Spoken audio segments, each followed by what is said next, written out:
चलो बच्चों, आइए प्रश्न को देखते हैं। एक ऊपर से खुले हुए टैंक का आयतन V दे रखा है।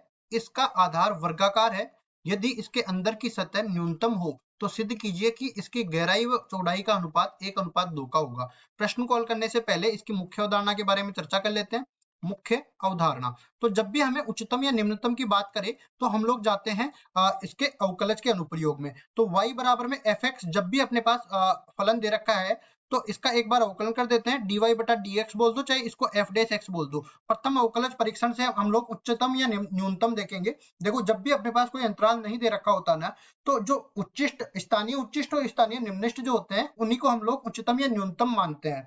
ठीक है, तो इसका अवकलन कर दिया। अब इसके हम लोग ले लेते हैं f डैश x बराबर में 0 करके क्रांतिक बिंदु इसके निकाल लेंगे। मान लो कि क्रांतिक बिंदु x1 और x2 ज्यादा भी हो सकते हैं, कम भी हो सकते हैं, लेकिन मैंने मान लिया कि ये हो गए। अब इसका द्वितीय अवकलज परीक्षण से मैं मान निकालूंगा। द्वितीय अवकलज इसका हो गया f डबल डैश x। इससे मैं क्या बोलूंगा कि यहाँ से f डबल डैश x1 रखने पर ये मान लो 0 से बड़ा मिल गया, और इसी तरह f डबल डैश x की जगह x2 रखने पर ये 0 से छोटा हो गया। तो मैं बोल दूंगा कि x बराबर में x1 जो है ये निम्निष्ट का बिंदु है, निम्निष्ट का बिंदु। और इसी तरह दूसरा, अगर ये लेस देन 0 आता है तो x बराबर में x2 जो है वो उच्चिष्ट का बिंदु है, उच्चिष्ट का बिंदु। अब चलते हैं सवाल में। सवाल में जैसा कि हमें बोला गया है कि एक जो अपने पास खुली टंकी है, इसको इस तरह से समझ लो। इसका जो है जो सतह है इसकी नीचे आधार जो है इसका वर्गाकार है। इसका मतलब या तो ये घनाकार होती है या फिर घनाभाकार होती है।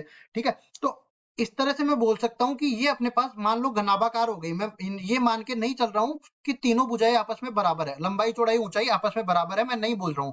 तो इसकी जो है इस तरह से मैं बोल देता हूं, ये टंकी है अपने पास, ये हमारे पास टंकी हो गई, ये घनाभाकार है, घनाभाकार मैंने बोल दिया। और ये जो है ये परत खुली है इसमें। ठीक है, तो ये इसमें शामिल नहीं करनी है, सतह के क्षेत्रफल में ये परत शामिल नहीं करनी है। तो क्या करेंगे, यहाँ पे देखो बोला गया है कि इसका जो आधार है, इसका आधार वर्गाकार है, तो इसकी लंबाई को मैं लंबाई को l बोल देता हूँ, चौड़ाई को मैं l बोल देता हूँ। तो मैं मान के चलता हूँ लंबाई जो है टंकी की लंबाई l हो गई, और चौड़ाई जो है, चौड़ाई भी मैंने अपनी तरफ से मान ली l के बराबर, क्योंकि इसका आधार वर्गाकार है तो लंबाई चौड़ाई आपस में बराबर होगी। अब शेष रह गई विमा कौन सी, ऊंचाई। ऊंचाई को मैं h के बराबर मान लेता हूं। अब देखिए क्या बोला गया है कि आयतन इसका v है, तो आयतन किसके बराबर होगा, लंबाई गुणा में चौड़ाई गुणा में ऊंचाई। तो v बराबर हो जाएगा लंबाई गुणा में चौड़ाई गुणा में ऊंचाई के बराबर, मतलब कि v बराबर हो जाएगा l स्क्वायर h के बराबर। अब देखो h का मान, एक अपने पास जो भी अचर राशि है उसका मान दूसरे में बदल देते हैं, क्योंकि v तो अपने पास अचर है, दे रखा है। तो h बराबर किसके हो जाएगा, v बटा में l स्क्वायर, इसको सही करेंगे, v बटा में l स्क्वायर के बराबर ये हो जाएगा अपना h का मान। अब चलते हैं आगे।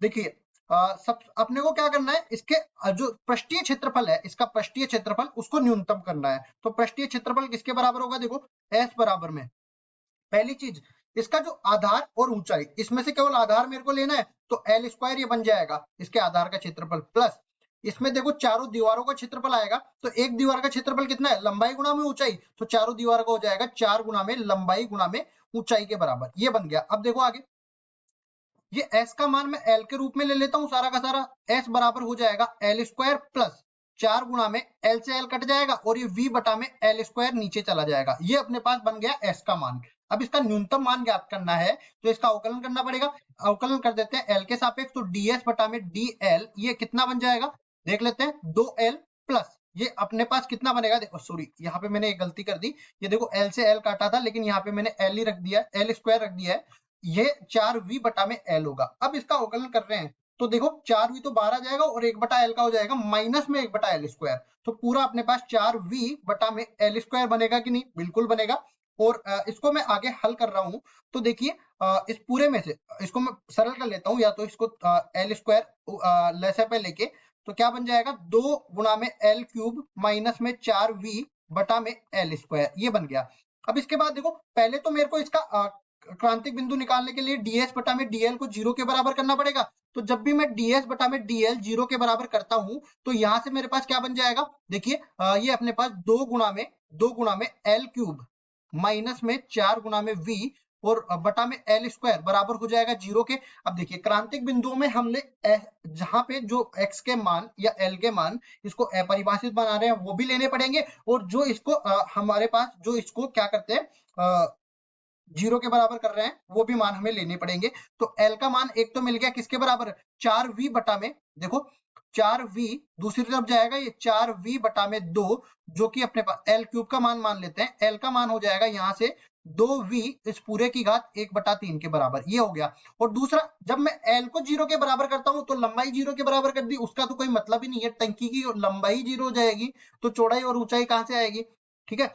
तो इस तरह से मेरे को केवल अपने को 0 वाले बिंदु लेने हैं, अपरिभाषित वाले बिंदु इसमें नहीं लेने हैं, ठीक है। एल का मान मेरे पास आ गया। अब देखो मेरे को देखना पड़ेगा कि ये उच्चिष्ट का मान है या निम्निष्ठ का मान है, तो इसका द्वितीय अवकलज देख लेते हैं, यहीं पे निकाल लेते हैं द्वितीय अवकलज। d2s बटा में dl स्क्वायर, ये किसके बराबर हो जाएगा, 2 माइनस में 2 अब माइनस माइनस प्लस हो जाएगा और 4 दूनी 8, 8v बटा में l क्यूब बन जाएगा। अब देखिए v का मान, जो l का मान है वो तो मेरे पास धनात्मक है, ये l का मान धनात्मक निकल के आया, मतलब कुल मिला के अगर मैं ये l का मान इसमें रख दूंगा तो ये पूरा मान धनात्मक के बराबर मिलेगा। मतलब मैं कह सकता हूं कि d2s बटा में, इस यहाँ पे रखता हूं मैं, d2s बटा में dl स्क्वायर, जब मैंने l का मान रख दिया 2v की घात 1/3, तब ये निकल के आया 0 से बड़ा, ये हमारे पास धनात्मक निकल गया है ना। अब धनात्मक है तो ये उच्चेष्ट निम्निष्ठ मान दे देगा, तो मैं कहूंगा L बराबर में 2v इसकी घात 1/3 निम्निष्ठ का बिंदु है, निम्निष्ठ का बिंदु है, निम्निष्ठ का बिंदु है। इसका मतलब यह है कि इस L के इस मान पर हमें पृष्ठीय क्षेत्रफल न्यूनतम मिलेगा। अतः स्पष्ट है कि L बराबर में 2v इसकी घात 1/3 पर पृष्ठीय क्षेत्रफल न्यूनतम होगा, पृष्ठीय क्षेत्रफल न्यूनतम